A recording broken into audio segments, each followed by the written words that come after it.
하나니 드러나는 것마다 빛이니라. 아멘. 예수님은 책망하러 오셨고 우리도 또한 책망할 것이 있다라고 말합니다. 책망을 하면 그 책망을 받은 것이 빛으로 드러난다는 거예요. 우리가 햇빛이 자외선이 쫙 쬐면 소독이 일어나죠. 참 이불이나 또는 옷을 햇빛에 말리면 보송보송한 살균 효과가 일어나는 겁니다. 이처럼 책망이 살균 효과가 일어나서 빛으로 다 던져나게 한다는 거예요. 예수 그리스도께서는 세상에 빛으로 오셔서 살균과 멸균 모든 것들을 새롭게 하신 줄로 믿습니다. 그렇다면 예수님께서는 무엇을 책망하셨을까요? 예수님께서는 죽음을 책망하셨습니다. 예수님은 죽음을 생명으로 변화시켰어요. 썩어지고 없어지고 사라지고 허무해지는 우리 인생의 생명을 책망하셔서 말씀으로 책망하셔서 빛으로 영생으로 만드신 분이십니다. 그러므로 우리는 죽음을 책망할 수 있어야 될 줄로 믿습니다. 사망, 너는 아무것도 아니다.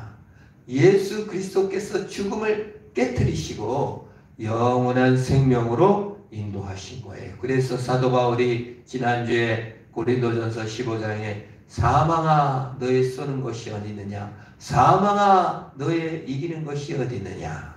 사망의 권능은 죄와 율법입니다.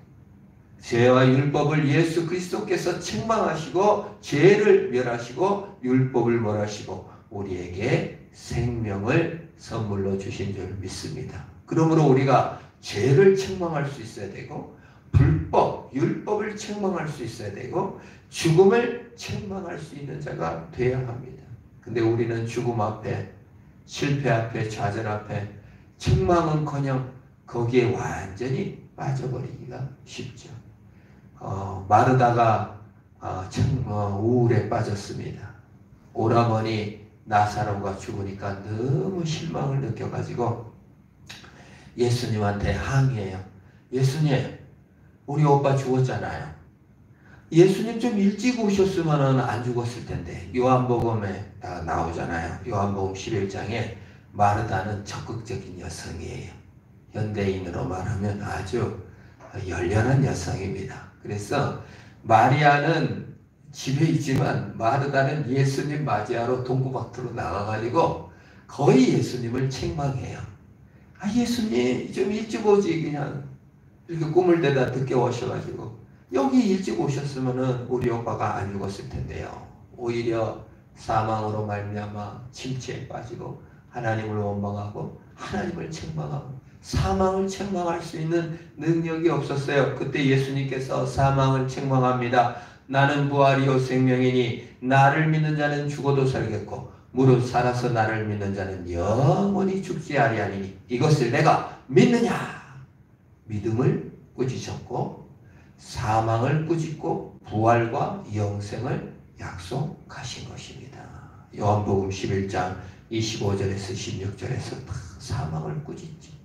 마르다가 내가 믿습니다. 부활의 능력을 회복했어요. 사망을 꾸짖을 때, 참으로 하나님 원망함을 꾸짖을 때 우리에게 새로운 생명이 넘쳐나는 거예요. 근데 마리아도 역시 집에 앉아있다가 예수님이 너를 찾은다 하니까 또 가갖고 똑같이 얘기를 하는 거예요. 마르다나 마리아나 똑같이. 예수님 여기 계셨으면 우리 오빠 안 죽었을 텐데. 어떻게 적극적인 여성이나 소극적인 여성이나 적극적인 신자나 소극적인 신자나 내면의 원망은 똑같은 거예요. 내면의 불만은 똑같은 거예요. 왜 일찍 오셔서 고쳐주지 않았습니까? 라고 원망할 때 예수님께서는 마리아에게는 이렇게 세게 책망을 안 해요. 내가 믿으면 하나님의 영광을 보리라. 40절. 또 마르다에게는 좀 세게 얘기해요. 그렇게 위로하고 책망하는. 책망이 꼭 우리가 혼내고 막 지적하는 게 아니라 위로도 책망인 줄 믿습니다. 주님께서는 마리아는 소극적이고 심성이 약하니까 같이 울어주고 또 믿으면 영광을 보리라고 말합니다. 우리가 죽지 않고 영광을 보게 될 줄로 믿습니다. 그러면 죽은 나사로에게는 뭐라고 책망하십니까? 요한복음 11장 43절에 죽었어요. 나흘이 지났으니까 이미 구더기가 생기고 완전 썩어버렸죠. 모든 장기가 다 썩어버렸습니다. 다 녹아내렸어요. 그런데 예수님께서는 그 사망을 책망합니다. 나사로야 나와라! 너무 멋진 표현이죠. 그랬더니 붕대를 칭칭 감고 온 콩팥이 살아납니다. 심장이 살아납니다. 간이 살아납니다. 소장, 대장이 살아나고 온 피부가 죽음에서 살아나서 저벅저벅 걸어 나온 것입니다. 사망이 물러가고 생명이 찾아온 것이에요. 불신이 꾸짖음을 당하고 죽음이 꾸짖음을 당하고 책망을 당하여 생명으로 부활의 능력으로 나타나는 것이에요. 그것이 예수의 능력입니다. 그러면 예수님께서 죽음과 죄와 율법을 꾸짖고 사망을 꾸짖고 생명을 주신 우리의 생명을 가진 자는 어떻게 살아야 됩니까? 우상을 타파해야 됩니다. 우리도 꾸짖으면서 살아야 돼요. 근데 여기서 죄라는 게 뭘고 율법이라는 것이 뭘까요? 우리가 죄를 꾸짖고 율법을 꾸짖고 사망을 꾸짖습니다. 결국 예수 그리스도의 능력으로 꾸짖는 것이지 내 능력으로 꾸짖는 건 아니에요. 죄는 뭐죠? 본질적으로 죄는 하나님 없이 사는 것이 죄입니다. 아담과 하와가 하나님같이 되어 살라고 선악을 알게 하는 나무 열매를 따먹었어요. 그건 뭐예요? 하나님 필요 없어요. 나 하나님 없이 살겠어요. 라는 것이 죄입니다. 그러면 하나님 없는 자리에 누가 앉아있는 거예요? 내가 앉아있는 거예요. 내 행위가 앉아있는 거고 내 공로가 앉아있는 거고 내가 인정받아야 되고 내가 가치롭게 돼야 되고 내가 사랑받아야 되고 내가 높이 되고 남의 인정과 내가 필요해야 되는 존재, 내가 꼭 필요해야 되고 내가 꼭 인정받아야 되고 내가 가치로운 존재가 되는 것이 나예요. 하나님 때문에 인정받고 가치로운 것이 아니라 내가 하나님 자리에 앉은 것이 가장 큰 죄입니다. 그게 율법이, 죄와 율법이 같이 나오고 죽음이 같이 나와요. 율법은 뭐예요? 내가 행했어. 그러니까 의로와. 이것이 율법 아닙니까? 요거를 했으면 착한 짓, 요거를 못했으면 못된 짓, 이게 율법입니다. 그게 죄예요. 내 행위, 내 인정, 내 가치, 내가 이룬 업적으로 나를 증명하는 것이 율법이에요.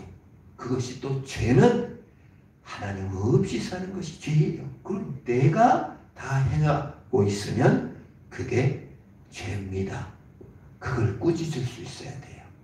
현대인에게 있어서 가장 죄는 뭡니까? 그것을 우상이라고 그래요. 하나님 대용품, 하나님 대신 앉혀놓은 것, 그걸 죄라고 합니다.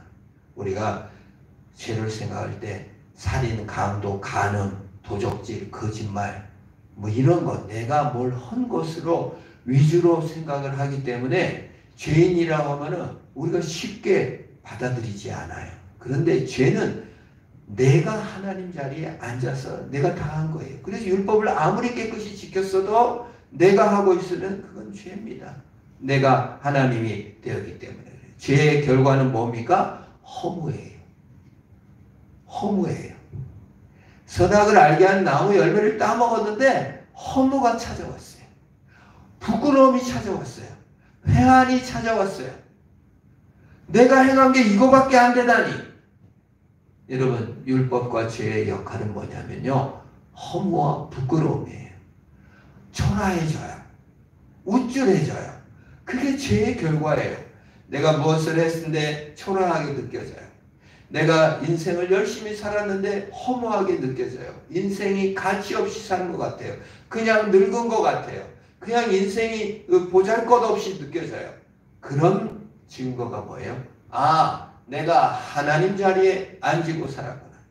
내가 하나님 없이 살았구나를 증명하는 것이 허무요, 부끄러움이요, 초라함이요, 우쭐됨이며 교만입니다.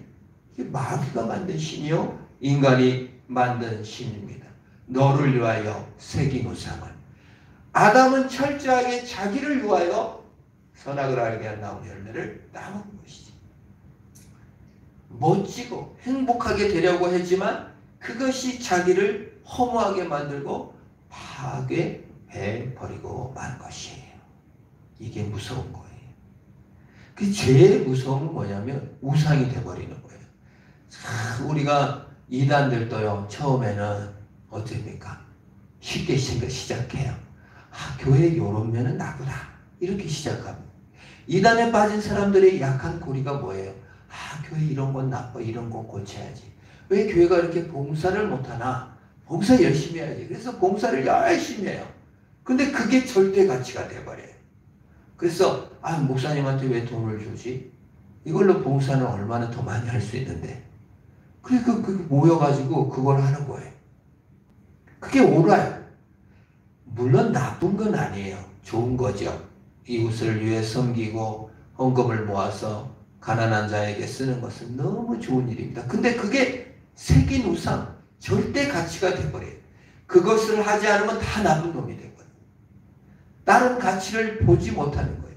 중심을 갖지 못하고 하나의 가치를 붙잡고 그걸 절대화하는 것을 이단이라고 하고 우상이라고 하고 죄로 합니다. 그것으로 자신을 증명하기 때문에 그리스도의 십자가와 그의 은총과 그의 사망을 꾸짖으시는 일, 율법을 꾸짖으신 일, 죄를 꾸짖으신 그것으로 내가 의미가 있고 존재가 있어야 되는데 그걸 안 한 사람은 무조건 나빠. 그걸 한 사람은 잘한 사람. 그건 내가 이미 새긴 우상에 빠져버렸다. 이걸 포장하는 거예요. 대의 명분이나 그럴싸한 것으로 포장해요. 그래서 이단들이 봉사를 엄청 많이 하고 선을 많이 행해요. 겉으로 볼 때는 위험한 겁니다. 그리스도로 옷 입어야 돼요. 주의 의로 옷 입어야지 내 자존심으로 옷 입으면 안 된다, 그 말이에요. 칼빈이 인간의 마음을 우상 공장이라고 그랬어요. 죄의 공장이라고 그랬는데 한 번도 가동이 멈춘 적이 없대요. 우리가 장로교를 창시한 성경의 원리에 가장 합학한 교회 정치 원리를 장로교로 발견한 사람이 칼빈인데 그가 얼마나 경건하게 살려고 애썼지만 스스로를 우상 공장이라고 한 거예요. 우상이라는 것은 뭐예요? 노예의 삶을 산다, 그 말이에요. 거기에 매여 산다, 그 말이에요.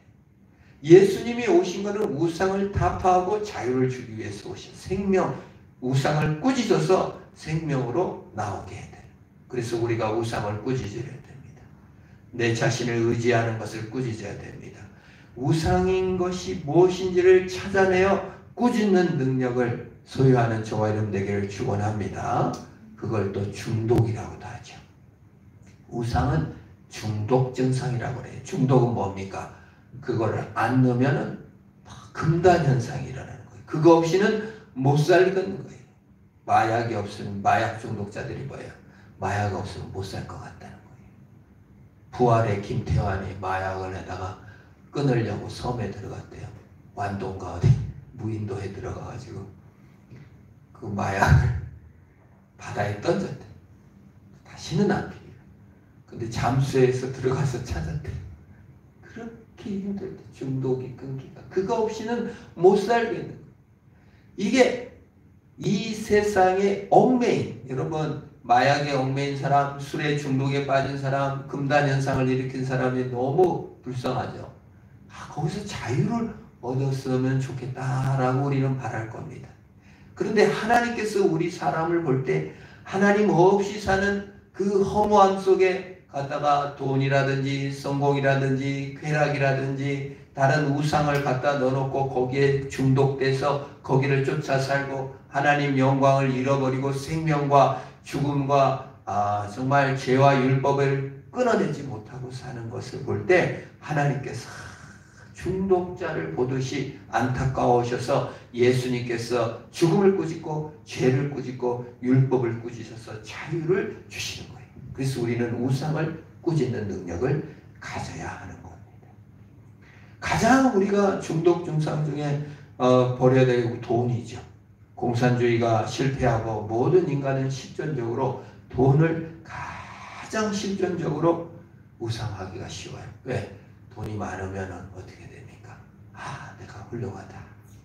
그래도 내가 돈이 이만큼은 있지 라고 하기가 너무 쉽기 때문에 그래요. 누가복음 12장에서 뭐라고 합니까? 내가 내 영혼에게 이르되 영혼아 여러 해 쓸 물건을 많이 쌓아두으니 평안히 쉬고 먹고 마시고 즐거워하자 하리라 하되 하나님이 이르시되 어리석은 자여 오늘 밤에 내 영혼을 도로 찾으리니 그러면 내 준비한 것이 누구의 것이 되겠느냐. 누가복음 12장 19절에서 20절. 이 부자의 우상숭배가 현대인의 우상숭배예요. 돈이 내 영혼에 평안도 주고 안정감도 주고 자존감도 주고 가치롭게도 하고 또 존중받게 된다 그 말입니다. 여러분 옆에 1조 가진 부자가 있다면 아이고 1조 있으십니까? 벌써 달라 보이겠지. 1조 가진 부자가 옆에 있으면 어떻게 하겠어요? 몸복이 있어서 그렇게 했지 않겠습니까? 그 영혼까지, 영혼하고는 아무 상관도 없는데 영혼까지 가치롭게 인정해버리는 것이 현대인의 우상숭배다 그 말입니다. 죄를 꾸짖어야 됩니다. 내가 그 돈을 가치롭게 하는 것이 아니라 하나님이 나를 가치롭게 인정하시며 하나님께서 나를 인정하시고 하나님이 사랑하심이 전부 다야지. 그 돈이 나의 가치를 때 그건 가짜시며 나를 무너뜨리게 하는 것입니다. 나를 허무하게 헐벗게 만드는 것입니다. 그래서 예수님이 말하잖아요. 어리석은 자여 오늘 밤 내 영혼을 찾으리니 내가 가진 것이 네 것이 되겠느냐. 영혼은 돈으로 가치를 평가할 수 없습니다. 영혼은 하나님 사랑의 메리스되며 죽음과 죄와 율법을 꾸주신 예수 그리스도의 생명을 받아야 됩니다. 꾸지람을 받아야 돼요. 이 돈이, 이 허무, 돈이 신이 아니고 하나님이시, 하나님을 대신하는 거예요. 가짜신이. 하나님을 다른 돈으로 끼워 넣는 것은 가짜신인 것입니다. 우리 일상에도 드라마나 이런 걸 보면은 제일 많이 등장한 게 뭐예요? 가난하게 어느 여성분이 자라요. 그래가지고 이제 늘 재정적 안정을 갈구하다 보니까 결혼 대상자 좋은 남자들 많았는데 굳이 다 물리치고 부자랑 결혼해. 그래서 또 이혼해. 그리고 그토록 두려워하던 고생길에 들어가는 얘기가 드라마나 실제 얘기에서도 많이 등장하는 얘기가 아닙니까? 나는 그 남자 다 좋은데 가난뱅이야. 절대 나는 그건 너무 싫어. 내 인생에 이건 안 돼. 이런 사람들이 너무 많잖아요. 너무 이게 우상 때문에 그런 거예요. 그것이 행복이 주는 게 아닌데. 저는 최근에 야구 그 뉴스를 보니까 기아 타이거즈 단장 하신 분. 단장이면 연봉이 막 10억 막 20억 이러기도 하고 감독도 막 몇 수십억의 억대 연봉을 받는데 저는 너무 놀란 게 그들이 그 선수 이거 트레이드하고 이러면서 우리 기아 이게 하려면은 몇억 갖고 와, 몇천만 원 갖고 와. 난 너무 이해가 안 가는. 사실 있는 사람들이 더 한다고 너무 안타깝더라고. 그거 하다가 지금 단장, 전 감독, 그 유명한 야구 선수들, 그거 지금 다 그 추징당하고 감옥 가게 생겼잖아요. 이렇게 돈도 많이 벌고 유명한 스타 플레이였는데 왜 그런 짓을 했을까? 그들이 섬기는 것이 돈이었고 돈이 좀 더 있으면 내가 더 가치롭고 안락하고 인정받는 삶을 살겠다라고 기대했기 때문에 그것이 우상이 됐기 때문에 잘못된 가치를 마음에 둠으로 말미암아 노예가 돼가지고 그 정말 별것도 아닌 돈이에요. 자기 인생에 큰 돈도 아니지만 정말 그거를 그냥 그거 없이는 못 살겠는 거지. 정말 명예로운 사람들이 불법 도박에 승부 조작에 빠져가지고 축구 선수들도 그냥 다 인생을 다 망가뜨리고 감옥 가고 하는 걸 볼 때 돈을 행복의 기초에 둔 결과, 우상을 행복의 기초에 둔 결과 가짜 신을 하나님 자리에 떡하니 올려놓으니 얼마나 그들이 비참해집니까? 우리 신자들도 마찬가지입니다. 내 행한 것을 떡하니 하나님인 줄 앉혀 놓았을 때 우리가 허무해지고 쓸모없는 것처럼 불행해집니다. 우상을 꾸짖고 가짜 신을 꾸짖고 책망하여 분별해내 하나님만 지실 수 있는 것을 얻어내는 저와 여러분이 되어야 됩니다. 사람의 인정을 너무 갈망하면 우상이 됩니다. 사람의 칭찬을 이거 안 했을 때는 그냥 너무 나가는 그 사람을 의지하고 있는 거예요. 내 삶에 의미가 있는 거, 내 삶이 중요한 존재가 될 거야. 내가 행복하고 느끼게 될 거야. 그게 뭡니까? 사람의 인정입니까? 남편의 칭찬입니까? 돈입니까? 그거 분별해내야 돼요. 책망해야 돼요. 저 남편이야. 나를 칭찬 안 해줬으니 너무 밉다. 또 직장에서 칭찬, 또 학생이면 선생님한테 인정받는 거, 또 어디서 우수한 존재로 인정받지 않으면 나는 가치로운 존재가 되고 의미 있는 존재가 될 거라고 믿는 거 다 우상입니다. 어떤 사람들은 안전과 평안한 환경을 너무 갈구해요. 좋은 집, 좋은 시설, 또 좋은 소비를 꼭 해야 돼요. 그 소비를 잘 할 수 있는 여건이 갖춰야 돼요.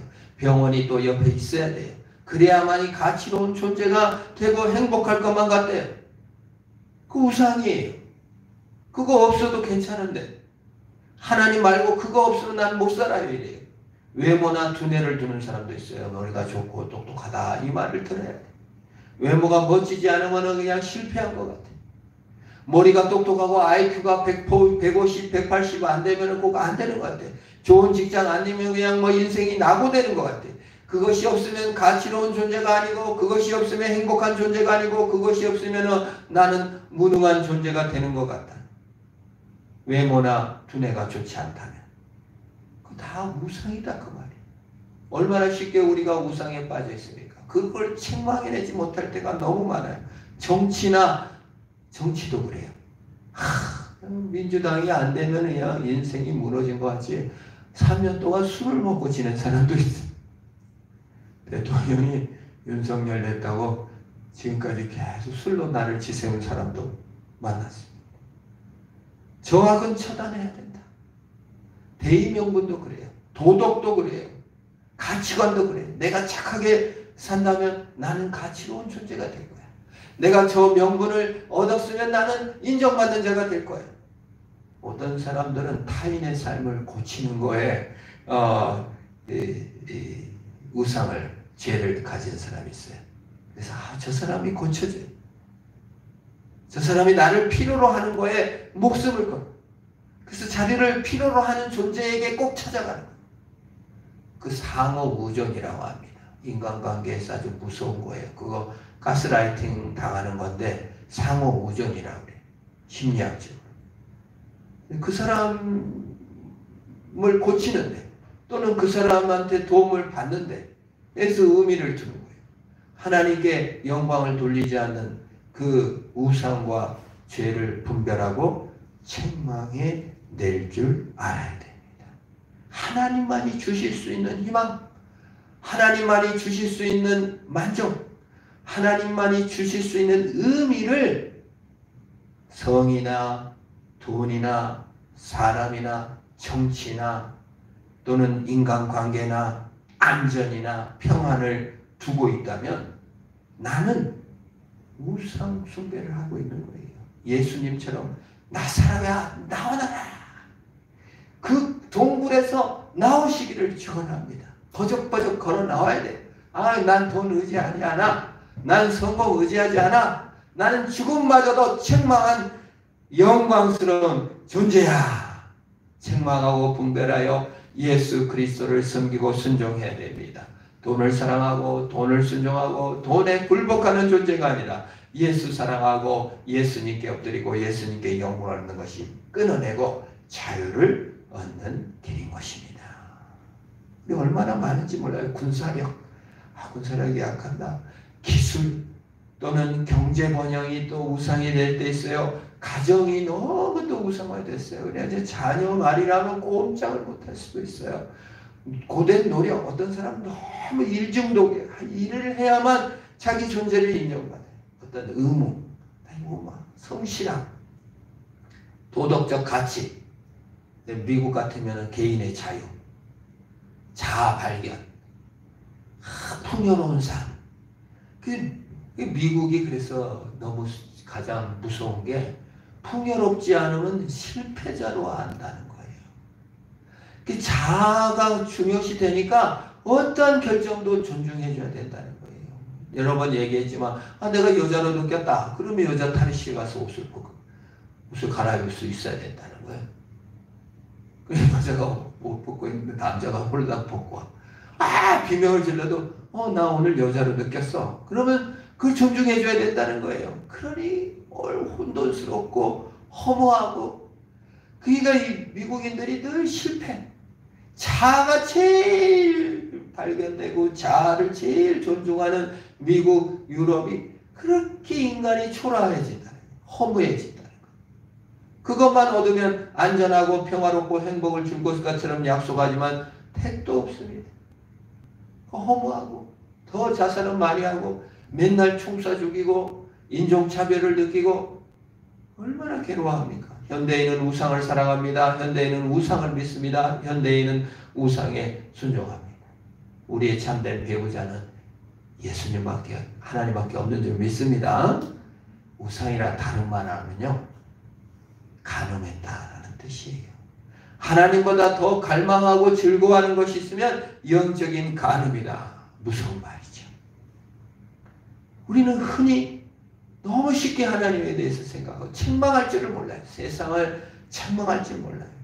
돈이나 사람 좋아하는 것이나 칭찬이나 목마른 인생의 허무한 것들을 책망할 수 있어요. 누가 정말 돈 버느라 열심히 한 사람한테 당신 간음 중이요 이라고 말할 사람은 아무도 없죠. 그러나 성경이 말합니다. 너무 도덕적 가치에 매달리고 있는 사람한테 성경이 말합니다. 간음 중이에요. 당신의 배우자는 하나님 외에는 아무것도 없습니다. 이걸 예수님께서 원하시는 거예요. 그래서 예수님께서 책망하시는 거예요. 야, 너 그거 따라가봐. 허무해. 너 그거 따라가봐. 결국 정말 동굴 속에서 울고 있을 거야. 그러니 자유롭게 나와. 그 말입니다. 책망이라는 것이 나 혼내시려고요가 아니라 꺼내셔서 구원하시려는 겁니다. 우리가 어떤 부분에 또 간음하고 있는지, 어떤 부분이 아직 책망해야 될 우상으로 남아있는지를 날마다 돌아본다면 사실 여러분 부처에게 절하고 이런 것이 우상이에요. 그리고 나무랄 것도 없어요. 사실 우리가 얼마나 내면이 칼빈이 말한 대로 날마다 우상을 섬기고 있는지를 돌아보며 하나님 앞에 서가며 하나님으로 즐거워하는 것들을 배워가야 할 것입니다. 하나님만 찾으고 돌이켜 책망하고 우리의 모든 의상을 찾아내어 책망한다면 하나님이 영광을 받으실 겁니다. 그랬어요. 우리가 죽을 때까지 남보다 잘났다 이렇게 말할 수 있어요? 없어요? 절대로 없는 거예요. 오래 예수 믿었다고 자랑할 수 없고 다 종교인보다 더 낫다고 표현할 길도 아무것도 없습니다. 오직 우리 자신을 책망할 수 있어. 하나님으로 만족하지 못하는 것이 영적 간음인 줄을 깨달아 잘라내고 또 쳐내어 책망하고 빛으로 꺼내놓는, 물론 천국 가면 영원한 예수 안의 영광을 누리는 저와 여러분 되기를 축원합니다. 우리 합심을 한번 기도합시다. 주여 도와주소서.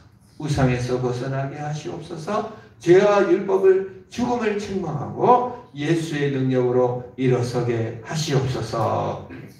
합심을